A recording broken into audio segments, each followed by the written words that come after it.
Hey, what is going on, guys? This is Jake at That Fit Friend, and today I'll be reviewing the Vivobarefoot Primus Trail Knit FG. So 3 pros that I have with this model is number 1, if you're on the market for a barefoot shoe that can do a little bit of everything, this can be a really good option to look into. And more specifically, if you want like a hybrid barefoot shoe for hiking and outdoor wear, daily wear, and then for training, this model has been pretty exceptional across the board. And to get even more granular, I think if you're looking into Vivobarefoot shoes and you don't want to drop necessarily $150 USD for 2 separate shoes, so that would come out to like 300 plus for your pair of shoes, this can be a really kind of one-stop shop option for getting a shoe that can work outdoors for more aggressive hiking, but then also work in the gym for versatile training, lifting, etc. So I've really enjoyed how this shoe has performed across the board for pretty much everything that I do on a regular basis. The second pro that I have with this shoe is I like the lug tread patterning on this model. So you get 4mm deep lugs on this shoe, and I thought they did a pretty good job on most surfaces I was hiking on. So as you can see, the shoe's still pretty muddy. I tried to knock off some of that mud, but whether I was hiking through gravel, sand, mud, dirt, even some slushy snow, these lugs did a pretty good job at giving me enough grip. But I also like that they're not so huge or protruding out of the sole that they take away from training in the gym. So when I was deadlifting heavier weight, these lugs did not feel off-putting. So I really like the lug patterning on the shoe and how it walks that fine line between being aggressive enough for outdoor wear, but also not so aggressive to where it's off-putting in the gym for training and also for daily wear when you're walking around. My third pro with this shoe is I like the knit upper. So with the Primus Lite Knit, I like that shoe because it has a nice clean appearance. I feel like the shoe also has a pretty clean appearance. So despite it being kind of like a hiking or trail focused shoe, I don't find it to look overly trail focused. I find that you can wear this model in a variety of contexts and they look pretty good.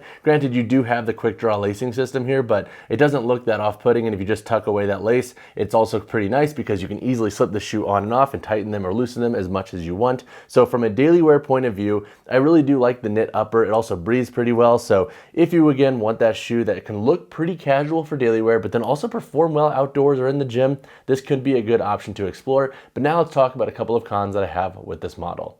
So 2 cons that I have with the Primus Trail Knit FG is number 1, the shoe runs pretty dang long. So similar to the Primus Asana and the Primus Lite Knit, I find this model to run pretty long. I went with a size 10. I'm normally a size 10 in shoes, and I have about a thumb's width length at the end of my toe box. Now, I don't think the length in this shoe is going to be nearly as much of an issue from a performance point of view compared to the Primus Lite Knit, and that's for 2 reasons. Number 1, you do have more synthetic layers around the midfoot and the toe box in this model, so you actually get a little bit more security despite it running a little bit long. So I do like that about this shoe, and I think that's where the length is kind of like a hit or miss for some folks.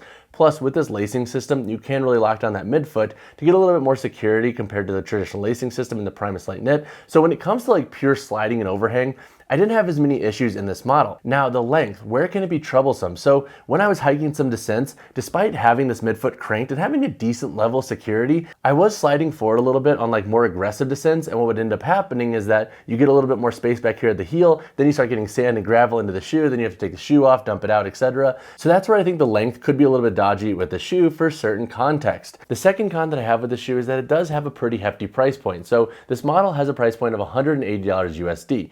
If you are going to invest in this shoe, I would highly suggest looking around for coupons or codes. You could typically find them pretty easy. That'll knock down the price a little bit because I do like this shoe as being a really well-rounded shoe. And if you can get that price point around $150, $160 USD, then I think they could be a lot more justified because of their versatility. But now let's talk about the performance of the Primus Trail Knit FG. To break down the performance of the Primus Trail Knit FG, I'm going to break this section into a few different parts. I'll talk about how this model performs for lifting, versatile training, short runs, and daily wear. In the context of lifting, the shoe has done a pretty good job. Despite it being kind of designed for hiking and outdoor focused activities, I do think this is one of those shoes that you can also wear to the gym and get some nice benefit out of them as well. They have 4mm thick lugs, but I don't think that's going to be enough to be really off-putting for things like heavy deadlifts or RDLs, where you do want to get as flat to the ground as possible. Plus, you do get a nice level of articulation with this shoe, despite it having a slightly thicker sole. So for most folks wanting a barefoot shoe that can tackle a little bit of everything, but then also wear for strength training, I enjoy this model. Plus, with these lugs, you do get a little bit more grip on surfaces like turf. So if you're regularly strength training on turf, for example, or outdoors, this could be an awesome barefoot shoe to explore. When it comes to versatile training, I actually really enjoyed this model. And so I was kind of comparing this shoe mentally to the Primus Lite Knit because there are a lot of similarities between these two shoes. And honestly, when it comes to versatile training, I'm probably taking this shoe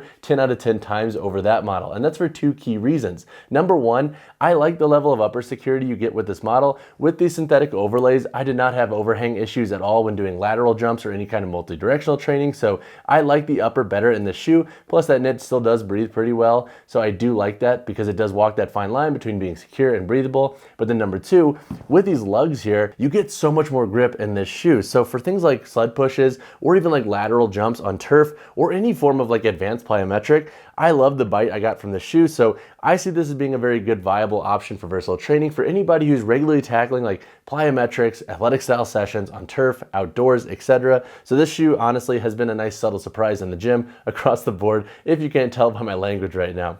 When it comes to hiking, the shoe has done a pretty good job as well. Now, is it going to be the best shoe for like the most technical terrains? Not necessarily. Like the lugs aren't going to be that thick. So if you're tackling some really gnarly hikes, you might want to tread lightly with this shoe because there could be limitations once you get to surfaces that are super loose because you don't have the most aggressive lugs. But I think for most hiking contexts, whether you're doing easy to moderate terrains or even like more semi-technical terrains, the shoe should do a pretty good job. They grip pretty well on like rock, gravel, mud, and then also even like some slushy snow. And so just a quick note too before we wrap up the hiking section is that with this knit upper, this should kind of go without saying, it's not going to be your best like winter focused hiking shoe. So if you're trudging through snow and slush, you might not want this model because it can run a little bit cool. So if you're prone to getting cooler feet, just note that this shoe will have its limitations too when it comes to the weathers that it works best in. You're probably going to want a shoe that's a little bit thicker, but if you're hiking through snow, you're probably not reaching for a knit shoe. So again, just note that it will have some limitations there. When it comes to daily wear, I enjoyed this model. Now the toe break can be a little bit awkward when breaking this shoe in, but we do have a slight break here at the toe box, so it does make it a little bit easier on this medial side for break-in processes. So for daily wear, I do enjoy this shoe for its clean appearance and how easy this quick draw lacing system is to loosen and tighten. Plus you could slide this shoe on and off, which I also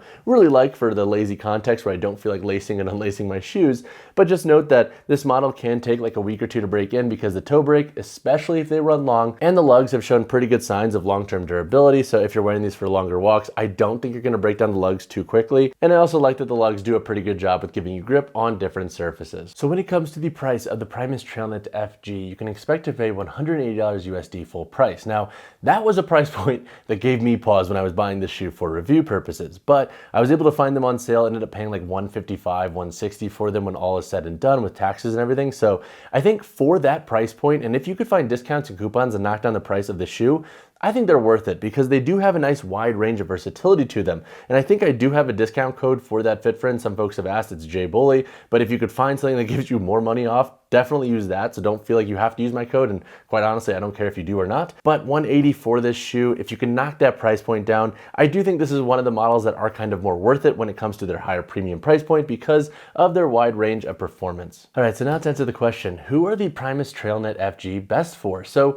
I think if you're wanting a singular barefoot shoe for hiking, daily wear, and lifting, this can be an awesome option to explore. Honestly, this has been one of my favorite buys for barefoot shoes over the last few months because of their wide range of versatility and how well they kind of mesh into my daily life, which is hiking, rocking these shoes out and about, but then also doing athletic style training and lifting. And I think if you're wanting a singular shoe, especially from Vivobarefoot, you don't feel like buying multiple models for $150 USD plus, this could be like kind of that one-stop shop for you. Now, who shouldn't invest in this shoe? If you're not trying to drop over 100 USD, you could definitely find more budget-friendly shoes. The Zero Shoes Mesa Trail is around like $100 USD. The Witten Trail Runner is around like $40 or $50 USD on Amazon. Now, granted, I'm not as much of a fan of those shoes for training and for hiking, but they will get the job done at a lower price. So if the price point of the shoe does give you pause, there are options out there, but I do think this model can be a great pick for anybody wanting that barefoot shoe for doing a little bit of everything. When it comes to sizing and fit of the Vivobarefoot Primus Trail Knit FG, I think it's going to be a little bit variable. So